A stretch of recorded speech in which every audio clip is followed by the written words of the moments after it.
अच्छा टाइम हो गया, एक मसला समझाना सी, मैं उसने समझाया सी, मसला बड़ा अहम है, इस मसला समझो, वक़्त हो गया है, मेरे ज़हन च नहीं आया, हुण जाके मेरे ज़हन च आया तकरीर दा इख्तिताम। मसला ये है कि साढ़े बख्तां ने बीबियां नूं, खैर पिंडां वाले तो नहीं है, जिहड़ी शहरां वाले खास तौर है ने, पिंडां वाले तो नहीं, हुण जिहड़ी नवीं नस्ल आ रही है हजे पिंडां च गए कोई नहीं जी, ये बख्तां वाले टुर जाण ते शायद उन्हां भी बीमारी लग जाए, बीमारी लग सकती ना। बुजुर्ग मिसाल देंदे ने भाई खरबूजे, खरबूजे नूं वेख के रंग पकड़दा है, खरबूजा खरबूजे नूं वेख के रंग पकड़दा है। यह बीबियां नूं असां कपड़े लै के देने हैं, लै देने हैं ना, वो एक दो दफ़ा पांदियां ने, जो उन्होंने पसंद नूं रख छड्डियां ने, ते जो फेरी वाले आंदा ना हुंदा कपड़ियां तो भांडे लै लो, कपड़ियां तो भांडे लै लो। साढ़े बख्तां ने आदे कपड़े चाहते ना तो फेरिया ने देख के कदे टप ते कदे डूंगा ते कदे खोले, ये लेना हराम है, हराम है, हराम है, हराम है।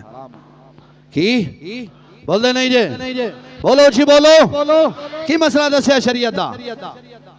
कपड़े देना, बुजुर्ग फरमांदे ने ओ मर्द तेन शर्म नहीं आई, तेरी बीबी ने जेड़े तन ते कपड़ा सी अज उससे गैर मारम दी निगाह पा रही है, तेरी गैरत किथे मर गई? सुते सी तू। इस्लाम कह रहा मर्द नो, ओ मर्द गैरत कर, किथे तेरी गैरत मर गई?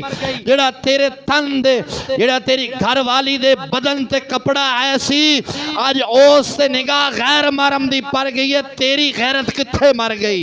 इमाम शामी रहमहुल्लाह ने फतावा शामी दे अंदर नकल फरमाया, बीबी जदों अपने नाखन कटे ना, ओ भी बाहर ना सट्टे, संभाल के रखे।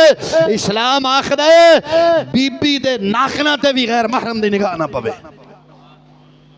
बोलदा नहीं मुसलमान, इत्थे इतना जुल्म अजीम होया पे, बीबियां अपने वाल बेच रही ने, हराम है बेचना, वालों की कमाई खान वाला जे मर्द खांदा है वो भी हराम खांदा है, जे बीबी खांदी तो भी हराम खा रही है।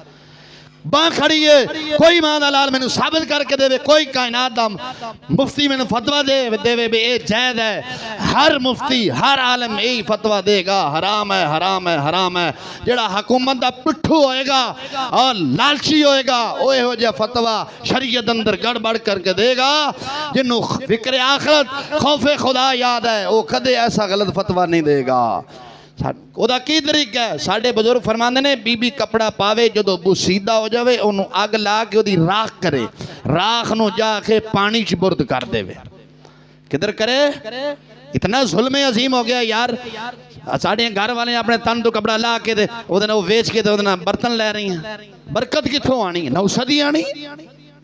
बोलते नहीं जे कंगी कीती है, बाल जमा कीती रखे करके ते ओ अजकल आ जाते ने, पता नहीं की हिसाब देंदे ने, छटांगी 400 छटांगी कि 500 छटांगी, जेड़े बाल वेचण वाले आ जाए 500 छटांगी। शर्म नहीं आई यार? इंसान की इज्जत कीमती है या 500 कीमती सी?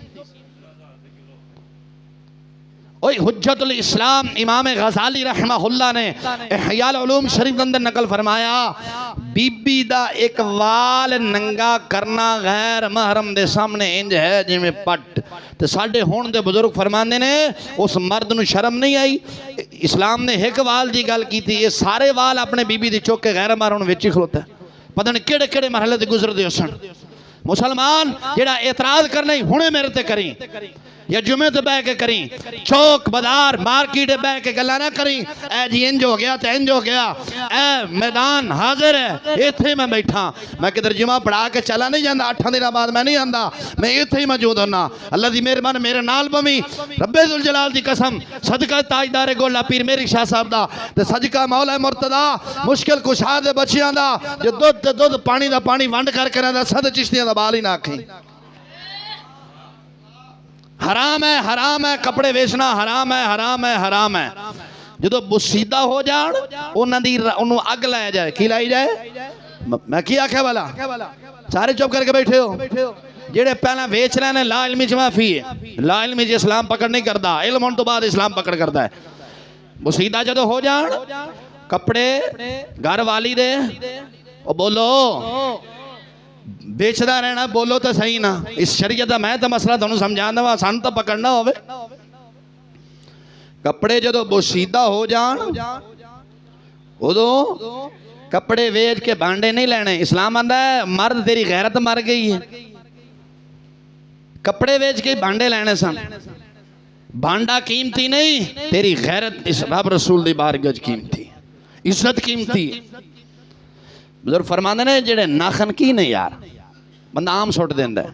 इमाम शामी रहमतुल्लाह फरमांदे ने बीबी नाखन कट्टे ना वो भी इंज ना सट्टे, लुकावे या दरिया च रोड़ देवे या मिट जमीन कुरेद के ना जमीन खाटी उहदे विच पूर देवे ताकि किसी गैर महरम दी निगाह ना पवे। हत्ता कि इस्लाम आंदा तेरे देवर जेठ दी भी निगाह वो जेड़े तू नाखन कट्टे ने उस ते ना पवे। ते बीबी जाटा काट के बाजार जिवें मर्जी बजी वे सारे उथे मर्द की गैरत कितने मारी गई है।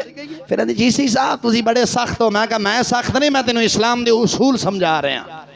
जे इस्लाम के उसूल तेनों सख्त लगते हैं तो रब रसूल दी बारगाह माफ़ी मंग, मौला केड़ा पुठा काम किया है कि मैनू इस्लाम के उसूल भी सख्त लग रहे हैं।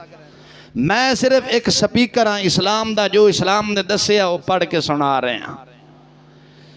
वाल नहीं बेचने, वाल जेड़ा कोई लैना लावे उन्हें कहा जालिमा सानू तू बेशरम समझे, असा हजूर दे उम्मती हैं, गैरतमंद हैं, रिज़्क़ हलाल कमा के खाण वाले हैं, असा इन्हां वालां ते बैठे हैं। शर्म तेनू नहीं आई आखिर आके